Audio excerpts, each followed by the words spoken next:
بسم اللہ الرحمن الرحیم والصلاة والسلام علی رسولہ الکریم وعلی آلہ وصحبہ اجمعین، اما بعد۔ میرے محترم بھائیوں، بہنوں، بچوں، بچیوں، عزیزوں، جاننے والے، نہ جاننے والے، السلام علیکم ورحمۃ اللہ وبرکاتہ۔ کچھ دنوں سے میں قرآن سے اللہ کی پسندیدہ ہستیاں کون ہیں، کہ اللہ کس کو پسند کرتا ہے، ولی دوست کو کہتے ہیں۔ تو اللہ کا دوست کون ہے؟ وہ یہ کوئی وراثتی چیز نہیں ہے کہ ایک بڑے اولیاء اللہ تھے تو اب ان کا بیٹا بھی انہی جیسا ہوگا۔ ہمارے یہاں وراثت چلتی ہے کہ بڑے بزرگ کا بیٹا بھی بزرگ بن جاتا ہے، چاہے وہ کلین شیو ہو، وہ لوگ اس کے پاؤں چوم رہے ہوتے ہیں، جہالت ہے۔ تو آج میں تھوڑا سا سورہ بنی اسرائیل ہے، اس میں بھی سارے اخلاق بیان ہوئے۔ میرے بھائی بہنوں، ایمان لانے کے بعد انسان بنتا ہے، اور اس کے بعد اس کی قیمت، اس کا بڑا پن، اس کی وجاہت، اس کی شرافت وہ پیسوں سے نہیں ہوتی۔ پیسوں سے انسان مالدار تو ہو جاتا ہے، بڑا نہیں بنتا، بڑا نہیں بنتا۔ ہمارا علم غلط ہو گیا۔ بڑا بڑا بندہ جی بولدیاں 3 ملن، یہ 200 مربع، یہ نوابہ فلانا ہے، نوابہ فلانا ہے۔ میرے بھائیو، یہ بالکل غلط علم ہے۔ بڑا وہ ہے جسے اللہ پسند کرے، بڑا وہ ہے جو میرے نبی کی زندگی کے پیچھے چلے، بڑا وہ ہے جس سے اللہ تعالی راضی ہو جائے۔ باقی سب چھوٹے چھوٹے ہیں۔ تو آج ایک تیسری جگہ سے میں کچھ باتیں قرآن سے عرض کروں گا جن کا تعلق ہمارے ایمان سے بھی ہے، اخلاق سے بھی ہے۔ وہ ہے بسم اللہ الرحمن الرحیم، وَقَضَىٰ رَبُّكَ أَلَّا تَعْبُدُوا إِلَّا إِيَّاهُ بِالْوَالِدَيْنِ إِحْسَانًا إِمَّا يَبْلُغَنَّ عِندَكَ الْكِبَرَ أَحَدُهُمَا أَوْ كِلَاهُمَا فَلَا تَقُل لَّهُمَا أُفٍّ وَلَا تَنْهَرْهُمَا وَقُل لَّهُمَا قَوْلًا كَرِيمًا وَاخْفِضْ لَهُمَا جَنَاحَ الذُّلِّ مِنَ الرَّحْمَةِ وَقُل رَّبِّ ارْحَمْهُمَا كَمَا رَبَّيَانِي صَغِيرًا۔ یہ بہت بڑا مضمون ہے۔ اللہ نے قرآن بھر دیا والدین کے خدمت کے لیے، والدین کی اطاعت کے لیے، والدین کی ماننے کے لیے۔ پہلا جملہ ہے اور تیرے رب نے فیصلہ کیا، ایک مطلب۔ دوسرا، اور تیرے رب نے حکم کیا کہ بندگی صرف اللہ کی ہے، بندگی صرف اللہ کی ہے۔ عبد اسے کہتے ہیں جو ہر بات پہ سر جھکا دے، عبد اسے کہتے ہیں جو ہر بات پہ بچھ جائے، اس کو عبد کہتے ہیں۔ تو اللہ کہہ رہا ہے میرے بندو، میرا ایک فیصلہ ہے اور میرا ایک حکم ہے، میرے سوا نہ تمہارا ہاتھ کسی کے آگے پھیلے، نہ تمہاری گردن کسی کے آگے جھکے۔ ایک دوسرے سے مدد لینا، اس کو ایک دوسرے کی تعاونوں میں آ جاتا۔ تعاونوا علی البر والتقوی، ایک دوسرے کا ساتھ دو، ایک دوسرے کی مدد کرو۔ میرے نبی قرضہ اٹھاتے تھے۔ میرے نبی جب انتقال ہوا تو آپ کی زرہ 9 وسق پر، وسق 5 من کا ہوتا ہے، تو وہ جو کے بدلے آپ نے زرہ رکھوائی تھی کہ جب میں تمہیں ادا کروں گا زرہ لے لوں گا، اور آپ کا انتقال ہو گیا، آپ زرہ اپنی واپس نہیں لے سکے۔ وہ چیزیں جن کا تعلق صرف اللہ کی ذات سے ہے اور کوئی نہیں کر سکتا، اس میں صرف اللہ کے آگے ہاتھ پھیلا۔ جیسے ہم کہتے ہیں مدد، نصرت، اللہ کہتا میں ہوں۔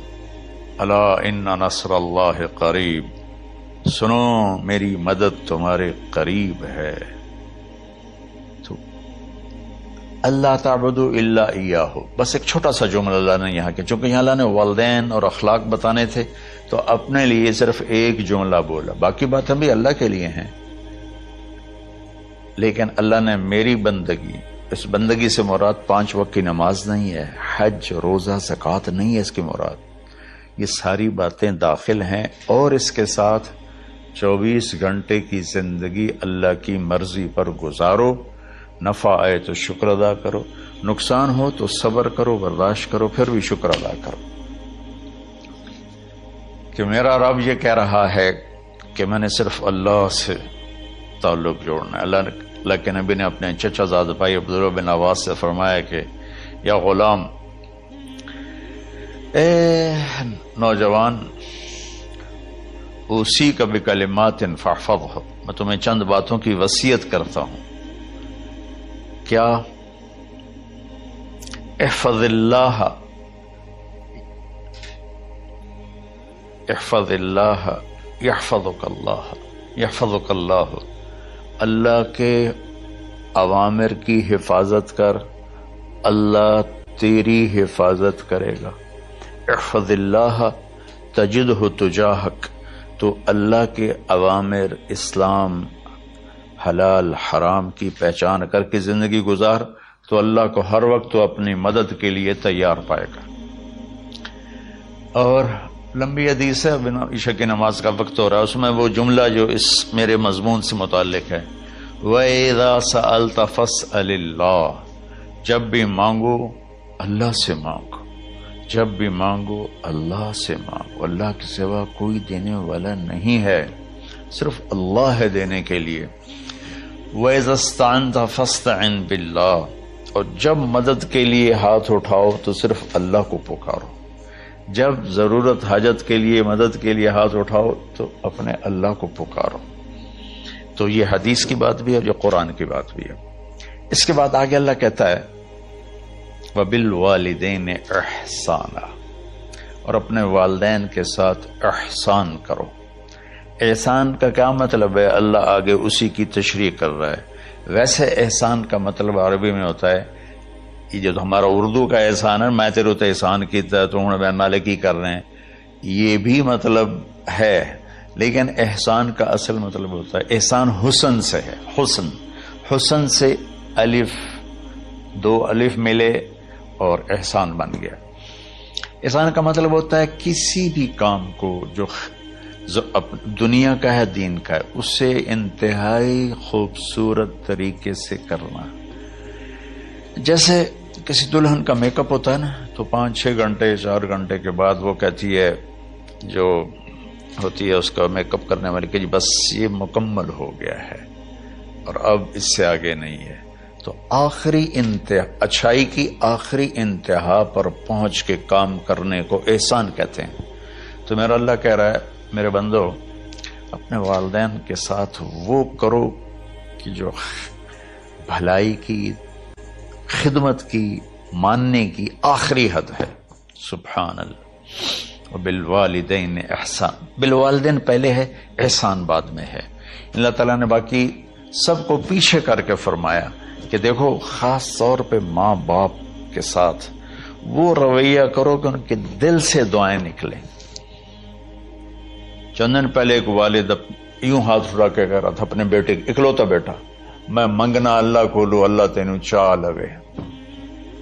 باپ بیٹے کے لیے یہ دعا مانگ رہا تھا اور بیٹا اکیلا ہے، یہ بد دعا باپ کر رہا تھا۔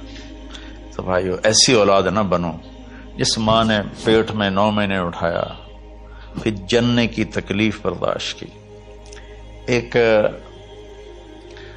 شخص آیا حضرت عبید بن عمیر کے پاس کہ حضرت، میں نے ماں کو اپنے کندھے پہ بٹھا کے پیدل حج کرایا ہے،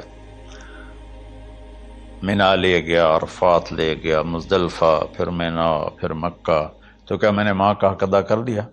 میں نے فرمایا ولا تلقۃ واحدہ، بیٹا ابھی ایک تلقہ کا حق بھی ادا نہیں ہو۔ تلقہ کسے کہتے ہیں؟ جب بچہ پیدا ہونے کا وقت آتا ہے تو ماں کو دردوں کی لہریں اٹھتی ہیں، وہ اتنی خوفناک ہوتی ہیں کہ ماں چیخ چیخ کے رہ جاتی ہے، اور بعض اوقات ڈلیوری لیٹ ہو جاتی ہے تو وہ تڑپتی ہے، روتی ہے. وہ جو لہریں ہیں نا پیٹ میں آتی ہیں جاتی ہیں، آتی ہیں جاتی ہیں، ایک لہر جو درد کی اٹھتی ہے اس کو کہتے ہیں طلقہ.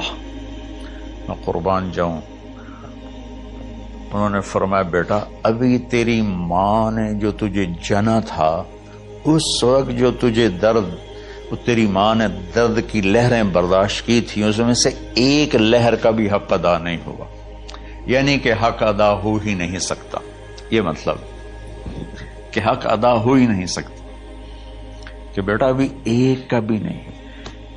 پھر حضرت عبداللہ بن عمر سے ایک شخص نے پوچھا کہ اچھا یہ جو آدمی تھا یہ خراسان، یہ ایران میں ہے اور افغانستان میں، یہاں سے ماں کو پیدل کندھے پہ بٹھا کے مکے پہنچا تھا، اندازہ لگا اس نے کتنی مشقت اٹھائی.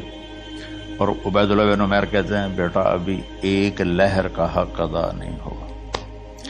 یہی سوال حضرت عبداللہ بن عمر سے کیا ایک شخص نے کہ حضرت میں نے اپنی ماں کو حج کرایا ہے، سارا میں نے پیدل کرایا ہے اور کندھے پہ اٹھا کے کرایا ہے، تو کیا میں نے ماں کا حق ادا کر دیا؟ ولا زفرتن واحدہ ولا زفرتن واحدہ. کہ بیٹا تیری ماں نے تجھے پالتے ہوئے جو تھک تھک کے لمبے لمبے سانس لیے، ہوکے بھرے، ابھی ایک ہوکے کا حق بھی ادا نہیں ہوا، یعنی حق ادا ہو ہی نہیں سکتا. تو احسان کے آگے تشریح آ رہی ہے.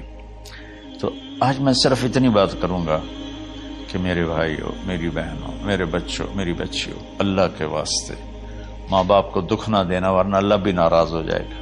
چند دن پہلے ایک بچہ بچی میرے پاس آئے، دونوں میڈیکل اسٹوڈنٹ تھے، یعنی کہ ہم شادی کرنا چاہتے ہیں. تو بچی نے کہا جی میرے والدین ناراض ہیں، وہ نہیں اس رشتے پر راضی نہیں ہیں.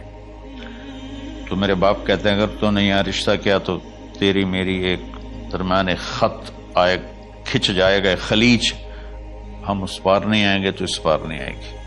میں نے کہا بیٹی جس ماں نے تجھے 9 مہینے پیٹ میں پالا، 2 سال تجھے دودھ پلایا، تیری پوٹیاں پیشاب صاف کیا، تجھے پیمپر باندھے، تجھے اٹھ اٹھ کے راتوں کو اپنی چھاتی سے دودھ پلایا، کیا اب اس کا اتنا بھی حق نہیں کہ تم اس کی رائے کا احترام کرو؟ اتنا بھی حق نہیں ہے. تو میں نے کہا بیٹا میری کوئی رائے نہیں ہے، تو اگر تیرے ماں باپ راضی ہیں تو بسم اللہ ضرور کر، اگر راضی نہیں ہے تو دیکھو موت تک تجھے ماں باپ کی دعا نہیں ملے گی، اور ماں باپ کی دعا نہ ملی تو کچھ بھی نہیں ملے گا. تو بھائیو دوستو، خاص طور پر آج کے کالج کے نوجوان بچے بچیاں یہ ماں باپ کے ساتھ بہت بدتمیزی کرتے ہیں، چونکہ اس میں والدین کا پہلا قصور ہے کہ انہوں نے ان کو دین نہیں سکھایا. بچپن میں انگلش میڈیم سکول، پھر او لیول، پھر اے لیول، تو انہیں کیا پتا ماں کون ہے باپ کون ہے. ایک پرانی بات ہے، ایک شخص اپنے بیٹے کو لے کر آیا کہ یہ میرا بچہ ہے اور یہ فلاں جگہ شادی کرنا چاہتا ہے اور ہم میں سے کسی کی رائے نہیں ہے اور یہ مانتا نہیں ہے. اور اس کے ساتھ اس نے دھاڑے مار کے رونا شروع کیا. تو میں نے بچے کو دیکھا تو یوں کر کے بیٹھا تھا، اس کا باپ رو رہا ہے ہچ کیوں تو ایسے بیٹھا ہو. تو مجھے اچانک خیال آیا، میں نے کہا شیخ صاحب اس کو کہاں پڑھایا تھا؟ کہا جی امریکن اسکول. اس کے بعد آسٹریلیا بھیجا تھا مزید تعلیم کے لیے. ان کے شیخ صاحب اس بچے کا کوئی قصور نہیں، آپ کا قصور ہے. اس کو تو پتہ ہی نہیں میری ماں کیا ہے میرا باپ کیا ہے. ایک ہماری تہذیب تھی وہ ختم ہو گئی ہے، اس میں علم نہیں بھی تھا تو ماں باپ کا. میں نے اپنی آنکھوں سے دیکھا، میں نے اپنے دادا کو دیکھا لیکن مجھے یاد نہیں، لیکن جو میرے دادا کے چھوٹے بھائی تھے ان کو میں سنبھلتا ہوں، ان کو میں نے دیکھا ہے. 3ری 4تھی جماعت تک میں تھا. 61 میں ان کا انتقال ہوا، میری 9 سال عمر تھی. تو 8 سال ان کے بیٹے جوان تھے، اور ڈیرے میں جب وہ بیٹھتے تھے تو ان کے بچے ان کے سامنے نہیں بیٹھتے تھے، ان کی پیٹھ کے پیچھے بیٹھتے تھے. اتنا ادب، حالانکہ چاروں کے چاروں دین نہیں جانتے تھے، تہذیب تھی، ثقافت تھی، جو آج کی تہذیب نے ہم سے سب کچھ چھین لیا. اب بھی آپ جاؤ بیٹا تھر پار کر میں گیا ہوں 2-3 دفعہ، اور وہاں مسلمان نہیں، ہندو عورتیں جب گاڑی گزرتی ہے تو گھونگھٹ کو نیچے کر لیتی ہیں، اپنا چہرے کو فوراً چھپا لیتی ہیں. تو خیر بہرحال میں نے کہا شیخ صاحب اس بچے کا قصور نہیں، آپ کا قصور ہے. تو میرے بچوں، اپنے ماں باپ کو خوش کرو، راضی کرو. ان کا راضی ہونا اللہ کی رضا ہے. میں اس کی تفصیل انشاءاللہ آگے بتاؤں گا. آج میں صرف اتنا ہی میں نے تمہید باندھی ہے کہ ماں باپ کا کیا مقام ہے، ان کی کیا عزت ہے. ایک شخص آیا، یا رسول اللہ میرا باپ میرے پوچھے بغیر میرا مال خرچ کر لیتا ہے. آپ نے کہا بلاؤ. چونکہ بچے کا ذاتی مال اگر ہو تو شرع کے لحاظ سے باپ پوچھ کے استعمال کرے، بغیر پوچھے استعمال نہ کرے. جب اسے پتہ چلا کہ میرے بیٹے نے شکایت کی ہے، تو عرب کی شاعری تو مشہور تھی، انہیں دل میں کچھ اشعار پڑے. جو آیا تو جبریل پہلے آ گئے، یا رسول اللہ اللہ تعالیٰ کہہ رہے ہیں آپ اس سے پوچھیں وہ شعر بتاؤ جو تیرے کانوں نے تو نہیں سنے، تیرے دل میں آئے تھے اور اللہ نے سن لیے.